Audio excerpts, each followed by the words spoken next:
నా గుండెల్లో శివయ్య, దేశం మొత్తం పరమేశ్వరుడు అయ్యా.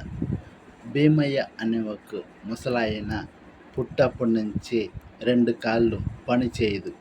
ఎందుకంటే అరవల చెప్పాలంటే ఊనం, తెలుగులో చెప్పాలంటే ముడవ. కానీ విష్ణు మీద ఎక్కువైన భక్తి ఉండేవాడు. రోజు మట్టితోనే విష్ణు బొమ్మ పట్టి పూజలు చేయించేవాడు. సట్టితోని ముద్దలు పెట్టి దేవుణ్ణి మొక్కేవాడు.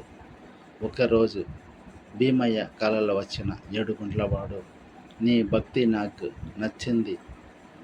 ఒకప్పుడు లేదు ఒకప్పుడు నీ సేవ బయటపడుతుంది. ఆ రోజు నీకు ముక్తి కలుగుతుందని పలకరించి మరుగైపోయాడు. అప్పుడు రాజ్యం చేస్తా ఉన్న రాజు తొండైమాన్, నేనే విష్ణు గుడి కట్టించానని ఒక గౌరవమైన భక్తితో బంగారు పువ్వులతో రోజు విష్ణుని పూజలు చేసేవాడు. అది ఒకప్పుడు మట్టిగా మారింది. ఏదో పొరపాట్లు ఉంది, నన్ను క్షమించి దేవుడా అని దేవుడితో మొక్కినోడు. రాజు కళలో వచ్చిన ఏడుగుంట్లవాడు, నీ భక్తికైనా భీమయ్య భక్తి ఎక్కువైంది అని చెప్పేసి వెళ్ళిపోయాడు. భీమయ్య భక్తి ఎలా ఉంది కనుక్కో. అట్లనే మరుసటి రోజు అక్కడికి వెళ్ళిపోయాడు భీమయ్య. మట్టితానే విష్ణు బొమ్మ పట్టి సట్టిలో ముద్దలు పెట్టి పువ్వులు లేదు మట్టితానే పూజలు చేస్తూ ఉన్నాడు. అది చూసిన రాజు, నా భక్తికైనా నీ భక్తి ఎక్కువైందని చెప్పాడు. ఒకప్పుడు లేదు ఒకప్పుడు నీ భక్తి, నీ సేవ బయటపడుతుంది.